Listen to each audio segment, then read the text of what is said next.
धनानंद, भूल हुई मुझसे जो तुझ जैसे पापी से देश को बचाने की आशा कर बैठा। एक ब्राह्मण की शिखा का अपमान किया है। आज यहाँ सबके समक्ष उसी शिखा की सौगंध खाकर ये प्रण लेता हूँ कि जब तक तेरा और तेरे नंदवंश का सर्वनाश न कर दूं, और जब तक मगध की राजगद्दी पर एक योग्य राजा को न बिठा दूं, तब तक मैं शिखा बहादुर नहीं।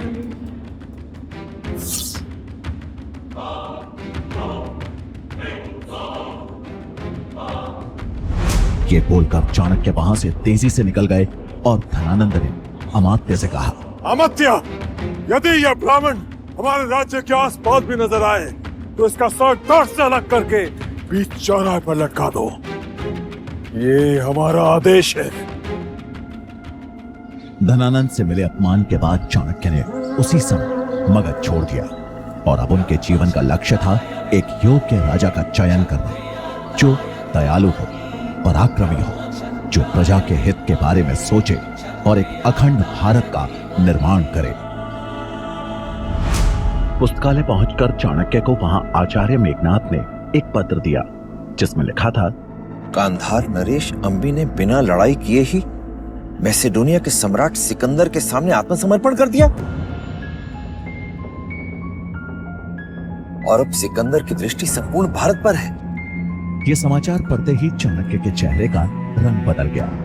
इसका तात्पर्य तो यह है कि सिकंदर कभी भी भारत पहुंच सकता है। हाँ आचार्य, इसलिए मुझे यह समाचार शीघ्र ही मगध सम्राट धनानंद तक पहुंचाना होगा। हमें भारत को बचाना होगा। धनानंद सुनेगा, वो भी आपका प्रस्ताव। आचार्य, भीमदेव के दरबार से आप प्राण बचाकर वापस लौट आए। अपने आप को भाग्यशाली समझिए। धनानंद के दरबार में प्राण और मान दोनों से हाथ धोना पड़ेगा। आचार्य, मैं एक ब्राह्मण हूं और ब्राह्मण का कर्तव्य होता है लोगों को सही दिशा दिखाना। यदि सम्राट धनानंद भी अपने मार्ग से भटकेंगे तो ये मेरा कर्तव्य है कि मैं उन्हें सही रास्ता दिखाऊं, अन्यथा सर्वनाश सुनिश्चित है। चाणक्य को जाता हुआ देख मेघनाथ ने ताना देते हुए कहा, आचार्य इस बार वापस नहीं आएंगे। चाणक्य तक्षशिला से मगध के लिए निकल पड़े और 5 दिन का लंबा सफर तय कर मगध की राजधानी पाटलिपुत्र पहुंच गए। उन्हें नगर में कदम रखे कुछ ही क्षण हुए थे कि पाटलिपुत्र की जनता पर हो रहे अत्याचार की सच्चाई उनके सामने थी। मेरा पुत्र, मेरा पुत्र, और कितने दिनों तक हमें ऐसे ही अपनों को खोना पड़ेगा। पुत्र, पुत्र, पुत्र, भाई, पुत्र। संभालिए अपने आप, संभालिए। देखिए भाई, मैं आपका दुख तो कम नहीं कर सकता और न ही आपका पुत्र आपको लौटा सकता, पर इतना विश्वास अवश्य दिलाता कि मैं इस समस्या का हल अवश्य खोज निकालूंगा। मैं महाराज धनानंद के दरबार जा रहा हूं और मैं आपको वचन देता हूं कि मैं महाराज को प्रजा की इस समस्या से अवगत अवश्य करवाऊंगा। ये राज्य ऐसे नहीं चल सकता। महाराज को इस समस्या का समाधान करना ही होगा। आज पहली बार तुम्हें देखकर ऐसा लग रहा कि मगध का हृदय अभी भी धड़क रहा है। तुमने जो कुछ भी कहा ये मेरे लिए बहुत है पुत्र, बहुत है, परंतु वचन मत दे। तुम्हारे अंदर करुणा है। तू जिससे मिलने जा रहा है उसका लहू पानी हो चुका है। हाँ, उसका लहू पानी हो चुका है। मेरे पास तुम्हारे लिए कुछ देने के लिए है, वो है आशीर्वाद। मुझे बस आपका आशीर्वाद ही चाहिए माई। आशीर्वाद दीजिए। उस औरत ने उनके सिर पर हाथ फेरा और चाणक्य दृढ़ संकल्प लिए राजमहल की ओर चल दिए। चाणक्य जब राजमहल पहुंचे तो द्वार पे खड़े द्वारपाल ने पूछा, तुम कौन हो? मैं तक्षशिला का आचार्य चाणक्य हूँ। एक विशेष कार्य हेतु महाराज धनानंद से भेंट करनी है। महाराज अभी व्यस्त हैं, आप प्रतीक्षा कीजिए। उन्हें प्रतीक्षा करते करते शाम हो गई। चाणक्य को समझ आ गया कि अब सीधे हाथ से घी नहीं निकलने वाला, उंगली टेढ़ी करनी ही पड़ेगी। थोड़ी देर बाद उनकी नजर कुछ रसोइयों पर पड़ी जो कि महल के पीछे वाले रास्ते से अंदर जा रहे थे। उन्होंने अपना भेष बदला और उन रसोइयों की टोली में शामिल होकर महल के अंदर प्रवेश कर गए। लेकिन राज दरबार तक पहुंचना अभी भी आसान नहीं दिख रहा था, क्योंकि अंदर एक द्वार पे खड़े कुछ सैनिकों ने सबसे आगे चल रहे रसोइयों को रोककर पूछा, रुको, आज कितने लोग हैं? आज हम 10 लोग हैं। ये सुन एक सैनिक ने गिनती शुरू कर दी कि तभी चाणक्य का दिमाग तेजी से चलना शुरू हो गया।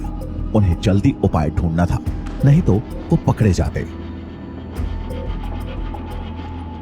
कोई काम ढंग से नहीं करते आप लोग।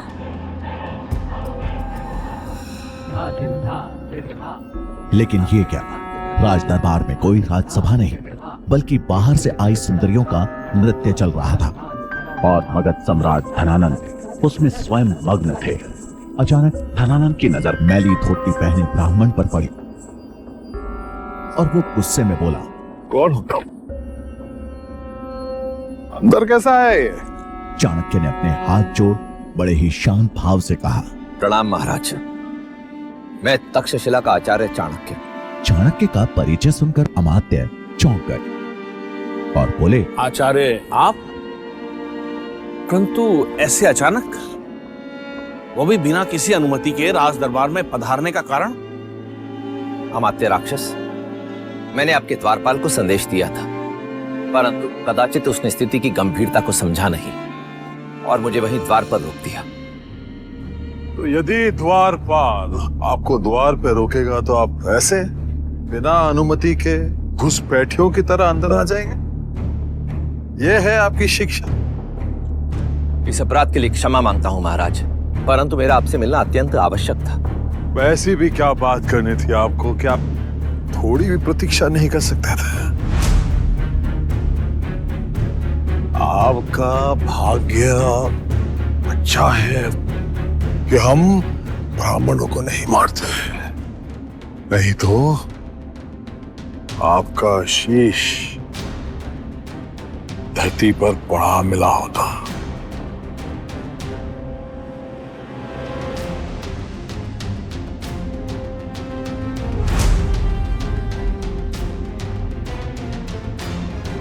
अब जब इतना दुस्साहस दिखा ही दिया है तो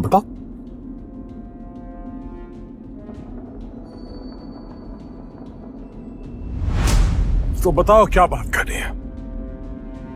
महाराज, गांधार नरेश अंबी ने बिना लड़ाई किए ही मैसेडोनिया के सम्राट सिकंदर के समक्ष आत्मसमर्पण कर दिया है। सिकंदर किसी भी समय भारत पहुंच सकता है। भारत को उससे बचाने के लिए हमें अखंड भारत का निर्माण करना होगा। मैं इसी विषय पर चर्चा करने के लिए यहाँ प्रस्तुत हुआ। यदि आपको चर्चा करनी है तो तनिक निकट आइए।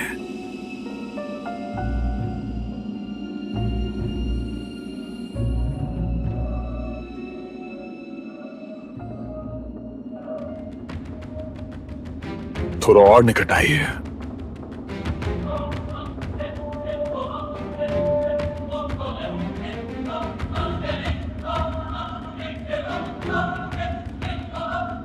अब अपने घुटनों पर बैठ जाइए। चाणक्य ने इस अपमान को सह लिया, क्योंकि अभी उनके मन में सिर्फ और सिर्फ प्रजा और देश की चिंता थी। उन्होंने अपना स्वाभिमान त्याग दिया और वहीं घुटनों के बल बैठ गए। जा चुपचाप अपना काम कर। युद्ध के बारे में सोचना और युद्ध करना हमारा काम है, समझे? तू जिससे मिलने जा रहा है उसका लहू पानी हो चुका है। चाणक्य ये अपमान सह नहीं पाए और धनानंद की आंखों में आंखें डालकर बोले, क्षमा कीजिए महाराज, परंतु मेरी शिक्षा ने मुझे यही सीख दी है कि ये राज्य जितना आपका है उतना हमारा भी। और मैं यहाँ अपना कर्तव्य समझकर आपसे सहायता मांगने आया, क्योंकि सिकंदर की उस विशाल सेना को रोकने का सामर्थ्य केवल आप में है महाराज। सामर्थ्य? हमें अपने सामर्थ्य का ज्ञान है, और जब सिकंदर हम पर वार करने की सोचेगा भी, हम उसे निपट लेंगे। जिस गति से आए थे उसी गति से निकल जाओ। निकल जाऊंगा महाराज, परंतु जाने से पहले आपको यह अवश्य स्मरण कराना चाहता हूं कि यदि आपने एक राजा का कर्तव्य उचित ढंग से निभाया होता तो इस ब्राह्मण को तक्षशिला से यहां तक चलकर आने की आवश्यकता ही ना पड़ती। राजा का कर्तव्य होता है प्रजा की रक्षा करना, उस पर अत्याचार करना नहीं। परंतु मगध की दशा देखकर मुझे यह भली भांति समझ में आ गया है कि वो समय दूर नहीं जब केवल मगध ही नहीं संपूर्ण भारत ही हम सिकंदर को भेंट स्वरूप दे देंगे। ये सुनते ही धनानंद का पार आसमान चढ़ गया और उसने चाणक्य को जोर से लात मार के नीचे गिरा दिया। ब्राह्मणों का मान सम्मान उनकी शिखा में होता है। शिखा पकड़ के इसे खींचते हुए यहां से ले जाओ। सैनिकों ने तुरंत आज्ञा का पालन किया और चाणक्य को चोटी से खींचते हुए बाहर द्वार की तरफ ले जाने लगे। चलो चलो। धनानंद, भूल हुई मुझसे जो तुझ जैसे पापी से देश को बचाने की आशा कर बैठा। तूने एक शिक्षक का, एक ब्राह्मण की शिखा का अपमान किया है। इसलिए मैं जनक पुत्र चाणक्य, तक्षशिला का आचार्य, आज यहां सबके समक्ष उसी शिखा की सौगंध खाकर यह प्रण लेता हूं कि जब तक तेरा और तेरे नंदवंश का सर्वनाश न कर दूं और जब तक मगध की राजगद्दी पर एक योग्य राजा को न बिठा दूं, तब तक मैं शिखा बांधूंगा नहीं।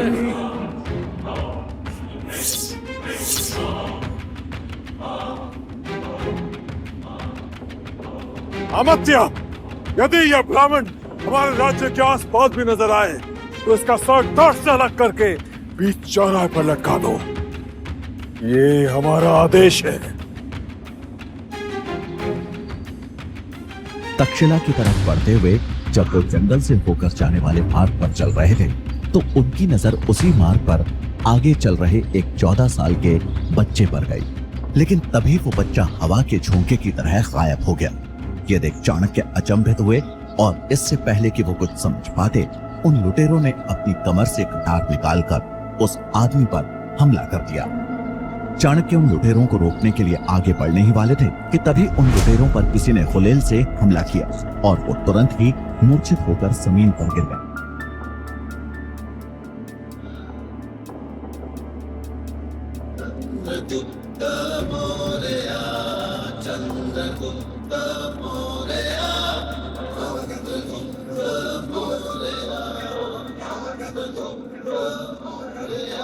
तुमने सही समय पर आकर हमें इनसे बचा लिया, नहीं तो आज हमारी मृत्यु निश्चित थी।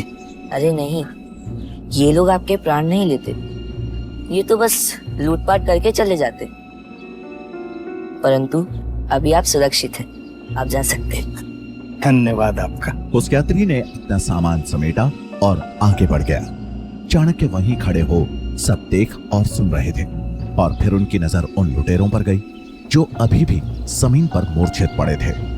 आप चिंता मत कीजिए, इन्हें कुछ भी नहीं हुआ है। थोड़ी देर बाद ये लोग उठ जाएंगे, परंतु तब तक वो यात्री कहीं दूर पहुंच चुका होगा। चाणक्य उस छोटे से बच्चे की बात सुन के मंत्रमुग्ध हो गए। रुको,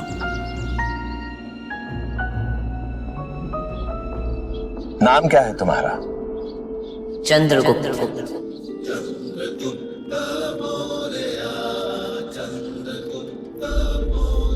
यशस्वी भव चंद्रगुप्त।